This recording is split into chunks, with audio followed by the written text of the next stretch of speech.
बल्कि पूरे देश की निगाहें टिकी रहेंगी, क्योंकि अपने आप को कट्टर ईमानदार बताने वाली पार्टी अपने ऊपर लगे आरोपों पर आज क्या कहती है, खासतौर पर वो शख्स क्या कहते हैं जिन पर आरोप लग रहे हैं। इसके लिए थोड़ा सा इंतजार हमें करना होगा। 12 बजे का वक्त है प्रेस कॉन्फ्रेंस का। हमारे साथ दो बेहद खास मेहमान जुड़े हुए हैं, रवि श्रीवास्तव जी। लेकिन अब तो जांच की आंच ईडी भी डाल सकती है, अब ईडी भी कार्रवाई कर सकती है, क्योंकि जो एफआईआर दर्ज की है उसमें यह साफ पता चलता है कि जो पूरा मामला बनता हुआ नजर आ रहा है वो शेड्यूल्ड ऑफेंस का है। तो स्वागत करेंगे, जैसे ईडी का स्वागत किया, माफ कीजिए, जैसे सीबीआई का स्वागत किया वैसे ईडी का स्वागत करेंगे आप लोग? सबका स्वागत करेंगे सर, बिल्कुल करेंगे। स्वागत करने में कहां समस्या है। स्वागत से तो आम आदमी पार्टी कभी डरती ही नहीं है। आप कितने भी आरोप लगाइए, वो तो तारीफ करेंगे, कहेंगे आइए हमारे घर में आइए, जांच करिए आकर के।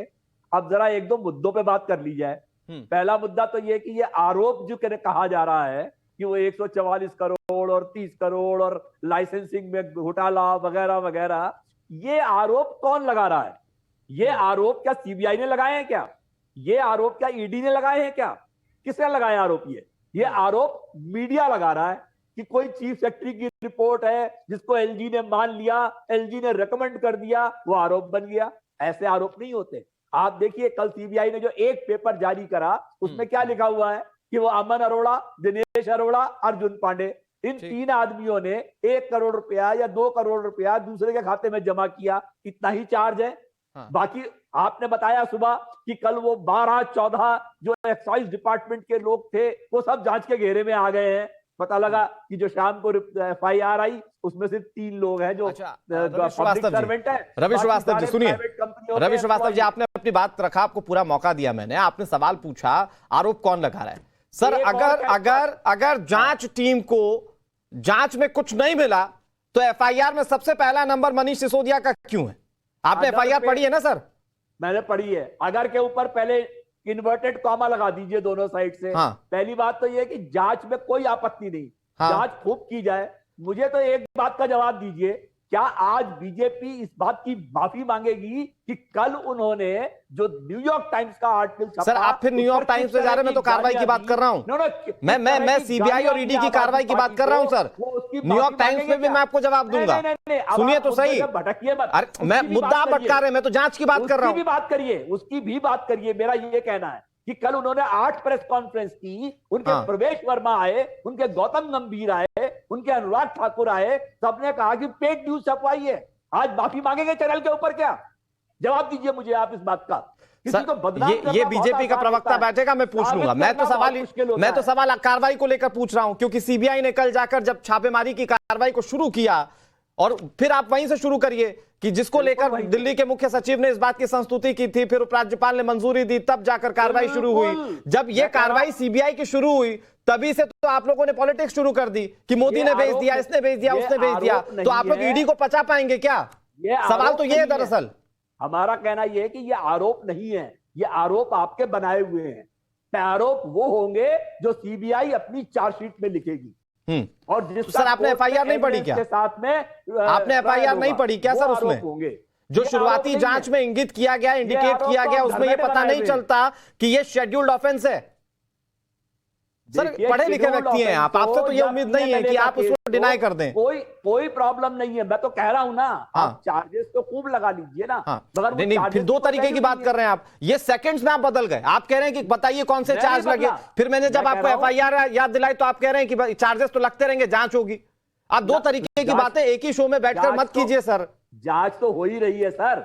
आपको बीजेपी से तो कुछ बोलना नहीं है, उनसे सर बीजेपी के प्रवक्ता नहीं बैठे हैं सर, क्या बात कर रहे हैं आप? गजब बात कर रहे हैं। सुनिए मैं आपको बताऊं, देखिए आपको परेशानी हो रही है, मैं आपको एक चीज बताता हूं। देखिए सर, टाइम्स नाउ नवभारत देखा करिए। सुनिए सर, सुनिए, अरे रवि जी सुनिए, टाइम्स नाउ नवभारत रेगुलर देखा करिए। हमारी हेडलाइन में हमने चलाया था कि जो न्यूयॉर्क टाइम्स है उसने इस बात को साफ डिनाई किया कि उसमें किसी तरह का कोई राजनीतिक हस्तक्षेप नहीं है। तो ये जो आपके पेट में दर्द हो रहा है ना सर, सवाल पूछिए ना, ये कम से कम उसकी दवा आपको मैंने दे दी। ये कहना है मेरा, ये कहना है आप सिर्फ टाइम्स नाउ नवभारत देखिए, आपको सारे सवालों के जवाब मिल जाएंगे। कल आप जब वो गाली दे रहे थे तब आप उन्हें बिठाएंगे, आज सवाल नहीं पूछेंगे आप। नहीं सर, ये आपकी सोच है। आपसे कुछ देर में बीजेपी के भी नेता जुड़ेंगे तो उनसे भी सवाल होंगे, लेकिन आप पर जो सवाल हो रहे हैं और कार्रवाई को लेकर जो सवाल हो रहे हैं, सिर्फ उस पर जवाब दीजिए ना साहब। कोई जवाब, उसके लिए कोई जवाब नहीं है। आप 12 बजे की प्रेस कॉन्फ्रेंस सुनिए, उसके पहले। रवि जी पता यही दिक्कत है, पता है, मैंने शुरुआत की ईडी की कार्रवाई से, फिर आप आगे बताइए चार्जेस क्या है, फिर आप आगे की जांच होने दीजिए, फिर आप आगे की प्रेस कॉन्फ्रेंस हो जाने दीजिए। आप तय तो कीजिए, आपको बोलना क्या है। मैं तय कर रहा हूं ना। मनीष सिसोदिया ने रात 11 बजे क्या कहा है कि आप सीबीआई का सर, उन्होंने अपने ऊपर लगे आरोपों पर कुछ नहीं कहा, फिर उन्होंने ठीकरा फोड़ दिया केंद्र सरकार के ऊपर। तो आरोपों पर तो बोलेंगे तो सुनेंगे ना सर। आप कह रहे हैं ना कि आरोप है, वो आरोप नहीं है।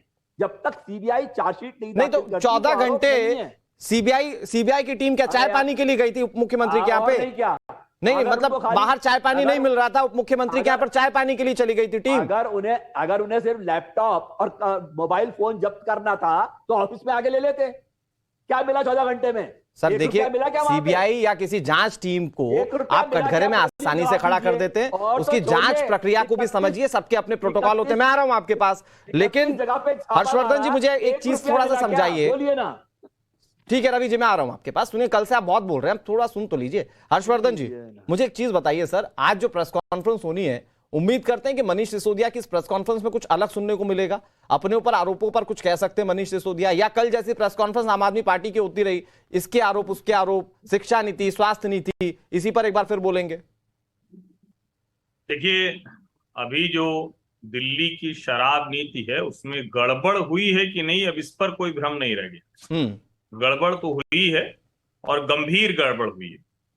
अगर उस एफआईआर की पूरी कॉपी अगर आप पढ़ेंगे तो उसी में बहुत स्पष्ट समझ में आ जाता है कि दिल्ली सरकार के मंत्री, दिल्ली सरकार के इससे शराब नीति से जुड़े हुए अधिकारी और दिल्ली में शराब बेचने वाले कारोबारी, इनका एक नेक्सस, एक नेटवर्क था जो कारोबारियों के लिहाज से नीति तैयार की गई।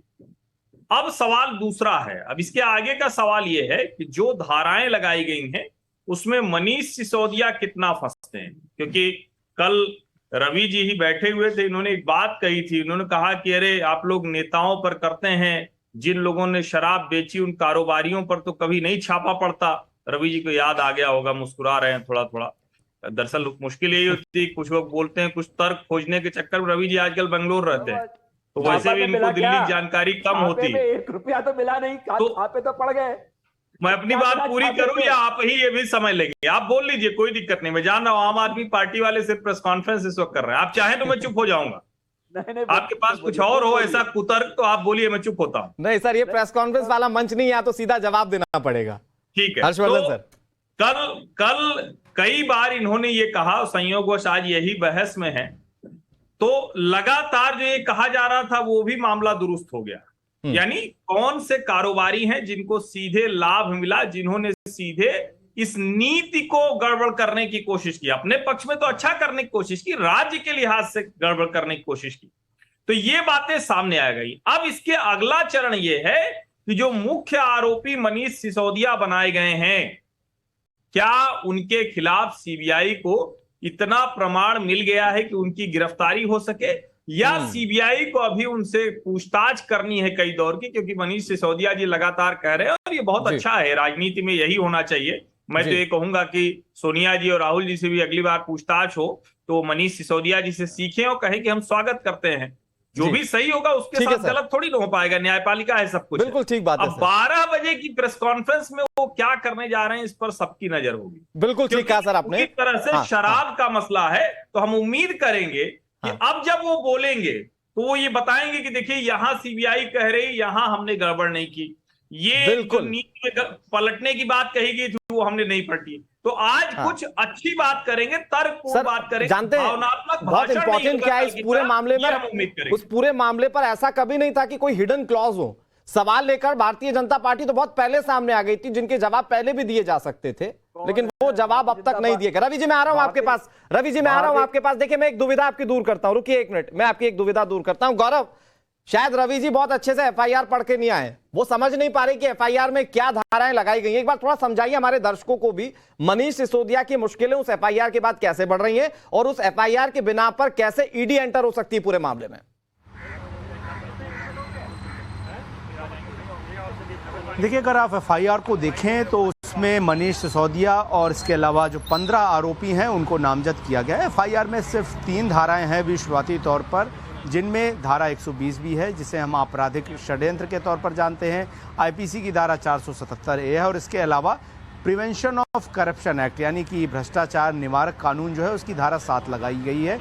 ये सीबीआई की जांच है, लेकिन चूंकि प्रवर्तन निदेशालय की भी अपनी शक्तियां हैं और जहां भी भ्रष्टाचार होता है वहां पर कई बार मनी लॉन्ड्रिंग और इस तरह के आरोप जो हैं वो लगते हैं। ऐसे में जब 2005 में मनी लॉन्ड्रिंग का कानून बन गया यानी कि पीएमएलए बन गया, तो उसमें उसको कुछ शेड्यूल्ड ऑफेंसेस यानी कि वो ऑफेंसेस जो अलग अलग धाराओं में लिखे हुए हैं, लेकिन उनके तहत ईडी भी जांच कर सकती है। अगर उस मामले में कहीं और एफआईआर दर्ज है तो ईडी भी उस मामले में अपनी एफआईआर दर्ज कर सकती है। उनमें से 2 आपराधिक धाराएं हैं, जिसमें कि धारा 120 भी है, आपराधिक षड्यंत्र, जिसको हम बहुत आसानी समझते हैं। Prevention of money laundering prevention of corruption act की धारा 7 है, जो कि शेड्यूल ऑफेंस में आता है, जिसमें भी भ्रष्टाचार करने का आरोप है। सरकारी मशीनरी के जरिए किस तरह से भ्रष्टाचार हुआ, यहां पर जो है ईडी जो है वो एंटर कर सकती है, उसके पास ये अधिकार दिया हुआ है। और देखिए, हाल में ही कुछ दिन ज्यादा बीते नहीं है जब सुप्रीम कोर्ट ने 243 याचिकाएं जो लगी थी पीएमएलए एक्ट के खिलाफ, उस मामले में